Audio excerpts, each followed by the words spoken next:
pagi, selamat siang. Baik, pada kesempatan kali ini, saya dan rekan-rekan saya akan mempresentasikan sebuah materi tentang dinamika demokrasi Pancasila. Sebelum itu, kami menggunakan beberapa metode dalam pemaparan materi kami kali ini, yaitu metode yang pertama, yang bernama question break. Jadi, apa itu question break? Jadi, question break adalah sebuah jeda antara materi dengan soal, dengan selang waktu atau pemaparan yang sebentar. Manfaat dari question break ini adalah agar siswa dapat lebih paham dan ingat akan materi yang sudah dijelaskan atau dipelajari. Untuk teknisnya, kami sudah bagikan satu lembar kertas yang berisi jawaban dari soal-soal jeda materi kami. Namun, kami membuatnya tertutup dan terisolasi semua. Bagaimana cara menjawab? 1. Dengar dan simak pemaparan dan penjelasan kami. Kedua, apabila di layar muncul tulisan question break dan berisi soal, berarti itu waktunya kita mengerjakan soalnya. Ketiga, dengarkan kami membacakan soalnya dengan baik. Keempat, cara menjawabnya ketika soal pertama, maka bukalah jawaban yang hanya untuk soal pertama saja. Kami akan memberikan waktu sekitar 30 detik untuk menjawab. Tidak ada yang membuka penutup jawaban untuk soal nomor selanjutnya. Setelah menjawab, bisa jadi itu akan lanjut ke materi atau ke soal berikutnya. Jadi, hati-hati dan bekerja samalah. 5. Poin akan kami beritahu di akhir, dan kami akan memberikan poin tinggi terhadap soal yang sulit. 6. Apabila ada yang kurang jelas dan dapat ditanyakan saat ini. Oke, baik, mari kita lanjut untuk pemaparan materi tentang sistem dinamika demokrasi Pancasila. Pasal karet, aksi unjuk rasa berjalan lancar dengan pengamanan dari pihak kepolisian. Mengantisipasi terjadi kericuan, kepolisian menyiapkan 3 unit water cannon. Sementara rekayasa lalu lintas akan diberlakukan jika jumlah massa tidak terkendali. Baik, apakah kalian tahu video tersebut menayangkan apa? Nah, video tersebut merupakan video tentang aksi demonstrasi mahasiswa. Hal tersebut merupakan salah satu contoh demokrasi. Berbicara soal demokrasi, kami akan menjelaskan apa sih arti dari demokrasi sendiri. Nah, untuk definisi dari demokrasi, demokrasi berasal dari kata demos yang berarti rakyat dan kratos yang berarti pemerintahan. Demokrasi sendiri adalah bentuk pemerintahan di mana semua warga negaranya memiliki hak yang sama untuk mengambil keputusan yang dapat mengubah hidup mereka. Baik, untuk contoh demokrasi, yang pertama ada ikut serta dalam pemilu, yang kedua gotong royong, yang ketiga rapat OSIS, yang keempat pemilihan ketua kelas, yang kelima demo mahasiswa. Baik, saatnya question break. Yang soal pertama, silakan dibuka teman-teman. Yang soal pertama, tentukan contoh demokrasi yang termasuk ke dalam ciri-ciri ini. 1. Dilakukan setiap 5 tahun sekali. 2. Penghitungan dan pemilihan dan netral. 3. Pengangkatan dan perjalanan yang terbuka. 4. Tidak ada paksaan untuk memilih. Baik, mulai sekarang waktu dimulai.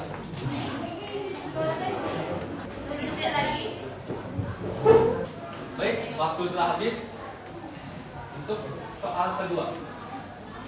Silakan dibuka dan saya akan bacakan langsung. Nomor 2, dalam negara demokrasi ada 4 kebebasan yang sangat penting, yaitu kebebasan. Waktu dimulai.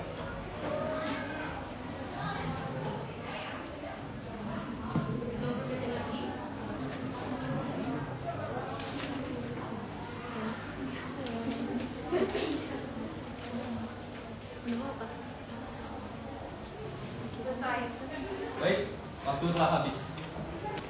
Mengapa harus anak muda? Mengapa harus kita? Karena anak muda yang memegang peranan penting bagi bangsa kita. Mereka jiwa-jiwa yang kuat, jiwa-jiwa yang kritis. Anak muda kita suka dan mudah untuk mengkritik suatu topik dan mengkritik suatu masalah. Maka dari itu penting bagi kita anak muda tahu tentang apa itu demokrasi, cara berdemokrasi yang baik dan benar, dan bukan soal teriak meneriaki pemerintah, tapi soal pentingnya tahu musyawarah yang baik dan benar dengan menyuarakan pendapat kita, karena yang muda yang bersuara. Di sini saya akan melanjutkan pemaparan materi, yaitu yang pertama klasifikasi demokrasi. Berdasarkan klasifikasinya, demokrasi pada titik berat perhatiannya ada demokrasi formal, yang kedua ada material, dan yang ketiga ada demokrasi gabungan. Dan untuk berdasarkan ideologi ada 2, yaitu demokrasi konstitusional karena dibatasi oleh konstitusi. Yang kedua, demokrasi rakyat. Demokrasi yang didasarkan pada paham Marxisme komunisme. Demokrasi rakyat mencita-citakan kehidupan yang tidak mengenal kelas sosial. Manusia bebas dari keterikatannya kepada kepemilikan pribadi tanpa ada penindasan serta paksaan. Akan tetapi, untuk mencapai masyarakat tersebut diperlukan dapat dilakukan dengan cara paksa atau kekerasan. Baik, saatnya question brief. Yang soal pertama, paham Marxisme komunisme merupakan dasar dari demokrasi. Waktu dimulai sekarang, 30 detik saja.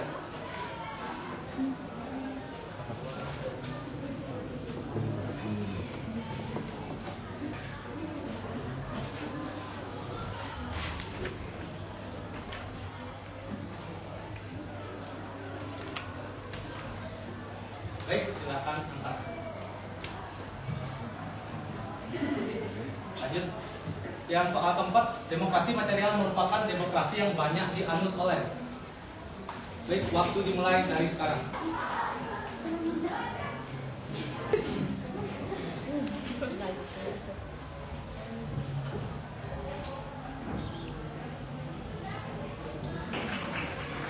Waktu habis.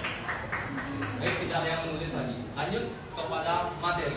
Yang C, berdasarkan proses penyaluran kehendak rakyat. Yang pertama ada demokrasi langsung, merupakan demokrasi yang mengikut sertakan setiap warga negaranya dalam permusyawaratan untuk menentukan kebijaksanaan umum negara atau undang-undang secara langsung.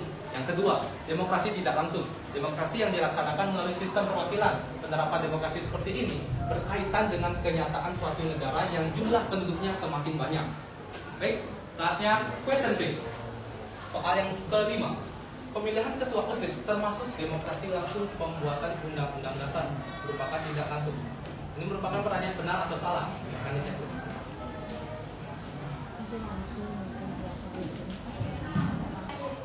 Baik, waktu telah selesai. Untuk materi selanjutnya akan dijelaskan oleh rekan saya. Untuk waktu dan tepat saya silakan. Di sini kita ada materinya itu prinsip-prinsip demokrasi.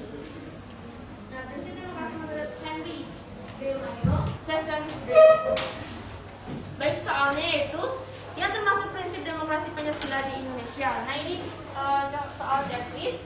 Waktu 30 detik dimulai dari sekarang.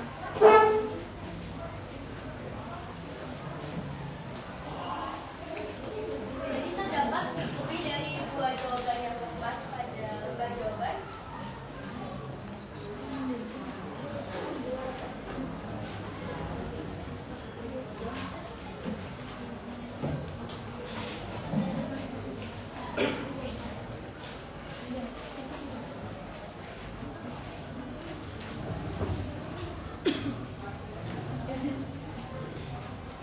Selesai. Baik, sekian pemaparan materi saya akan dilanjutkan oleh teman saya. Materi selanjutnya yaitu menurut Afan Gafar ada beberapa indikator-indikator yang menunjukkan kalau sistem pemerintahan adalah sistem yang demokratis atau tidak. Akuntabilitas pemegang jabatan yang dipilih rakyat harus dapat mempertanggungjawabkan kebijaksanaan yang hendak dan telah ditempuhnya. Dari proses politik yang berjalan pada masa demokrasi parlementer.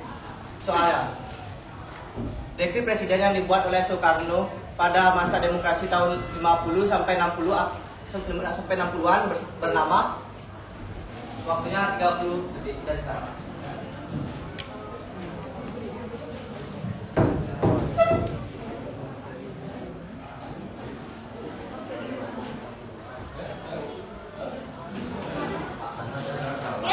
Lihat lembar jawaban. Ini cari di mana? Habis. Udah waktu habis. Soal selanjutnya, era baru setelah melewati masa transisi tahun 1965 sampai 1998, kata acak. Silakan waktu dari 30 detik dari sekarang. Urutkan kata yang tepat ya.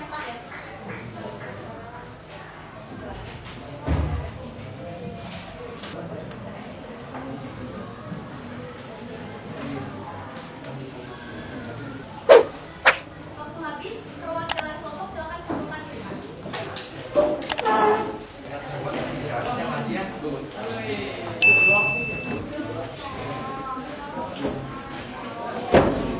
sekarang waktunya Kalian bertanya, kami menjawab.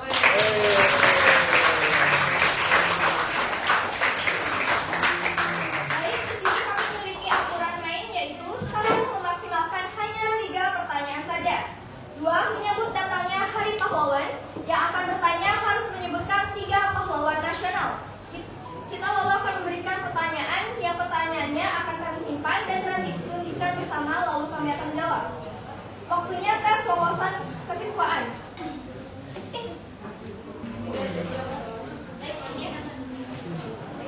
Perkenalkan, nama saya Putri Sujatita Dewi, nomor absen 40. 3 pahlawan nasional Indonesia yaitu Insinyur Soekarno, Ajeng Kartini, Kapiten Patimura. Jadi pertanyaan saya di sini adalah apa saja tantangan demokrasi Pancasila dalam perkembangan zaman di Indonesia? Terima kasih. Terima kasih.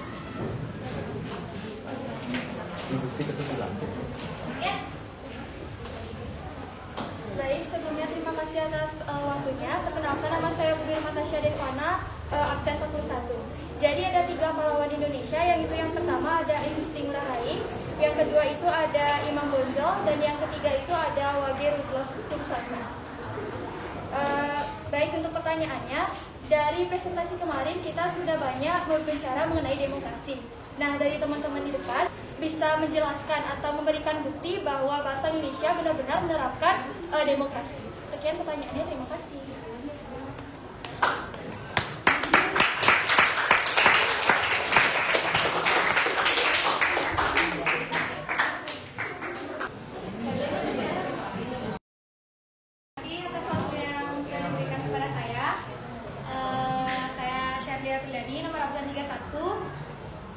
Nama pahlawannya yaitu Gusti Ketut Jelantik, Pangeran Diponegoro, dan Ketumang. Pertanyaan saya, apa perbedaan demokrasi Indonesia dengan demokrasi luar negeri? Terima kasih.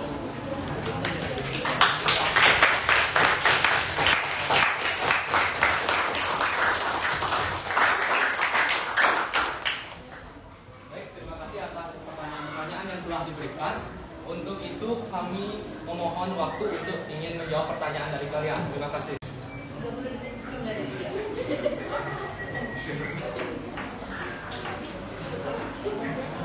Di sini saya akan menjawab pertanyaan dari Surya, yaitu apa saja tantangan demokrasi Pancasila dalam perkembangan zaman.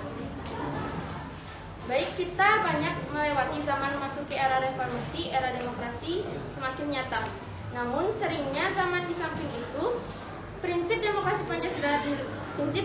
Pancasila dilemah karena kebebasan berpendapat kerap disalahgunakan oleh kelompok tertentu atas nama oknum tertentu dan adanya paham narsisme, komunisme, liberalisme, intoleran, dan radikal. Apakah bisa diterima?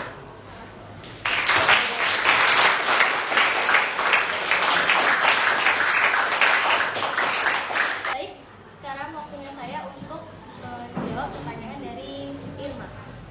Pertanyaannya yaitu, apakah bangsa Indonesia ini benar-benar menerapkan demokrasi Pancasila? Ya, jawabannya ya. Karena yang membuktikan bangsa Indonesia itu benar-benar menerapkan demokrasi Pancasila yaitu adanya Pancasila sebagai dasar negara pada sila keempat, yaitu kerakyatan yang dipimpin oleh hikmat kebijaksanaan dalam permusyawaratan perwakilan yang dijiwai oleh sila 1, 2, 3, dan 5. Selanjutnya, kita lihat pada pembukaan Undang-Undang Dasar 1945 berbunyi yang berdaulatan rakyat kepada. Dari situ kita tahu bahwa bukti Indonesia sebagai penganut demokrasi. Yaitu lalu selanjutnya ada pada pasal 1 ayat 2. Kedaulatan rakyat berada di tangan rakyat dan dilakukan menurut Undang-Undang Dasar. Contohnya kita bisa lihat sendiri di sosmed, kita bebas mengemukakan pendapat kita. Bisa diterima jawabannya?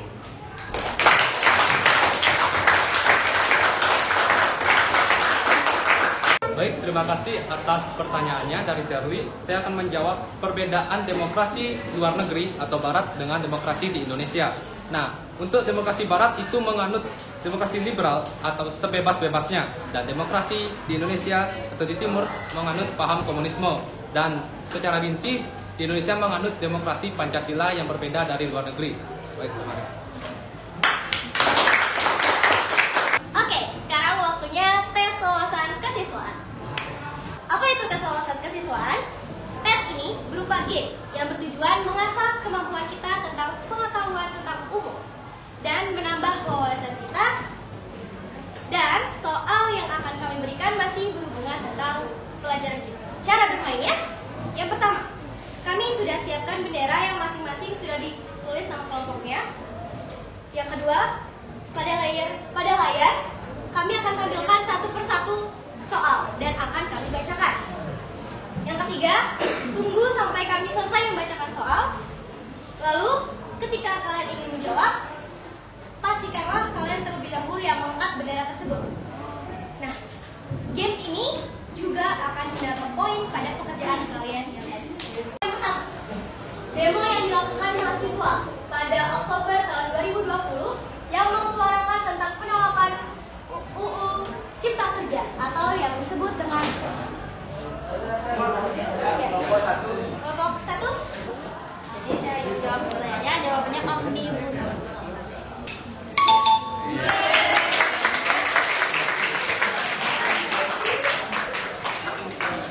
Jadi lebih dari 1.000 orang yang terdiri dari kelompok mahasiswa dan buruh menggelar unjuk rasa dan pawai di Jakarta Selasa 20 Oktober menolak Undang-Undang Cipta Kerja.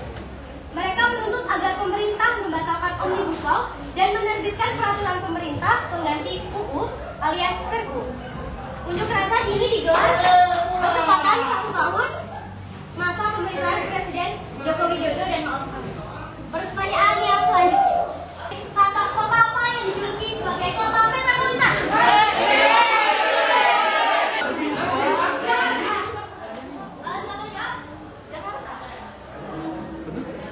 Jakarta.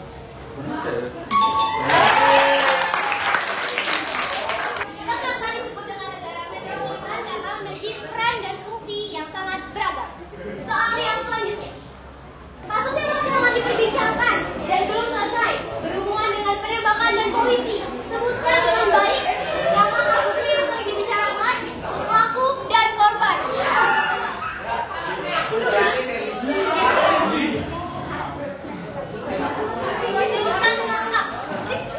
Jadi kasus yang sering dibicarakan adalah kasusnya Ferdi Sambo, pelakunya penembaknya Baradae dan korbannya Baradae atau Joshua.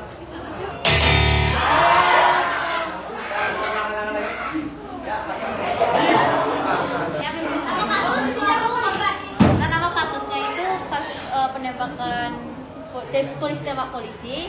Habis itu pelakunya Baradae yang disuruh oleh Ferdi Sambo dan korbannya itu Brigadir J.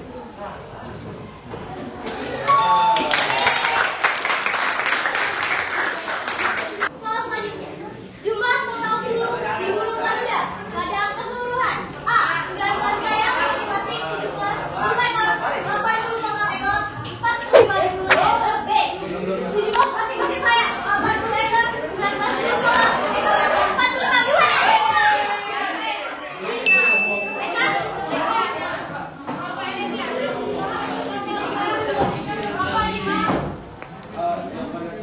B 17 masing-masing saya 80 ekor, 19 bulu pangkal, 45 bulu leher. Selanjutnya, yang memimpin negara pada saat Orde Baru. Jadi jawabannya Presiden Soeharto. Ya. Sudah habis, Pak?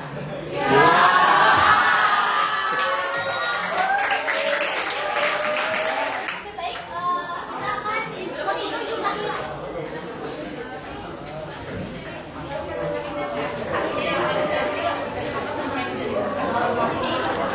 Jadi sudah kita nilai tadi jawaban yang paling banyak mendapat poin itu dari kelompok 9.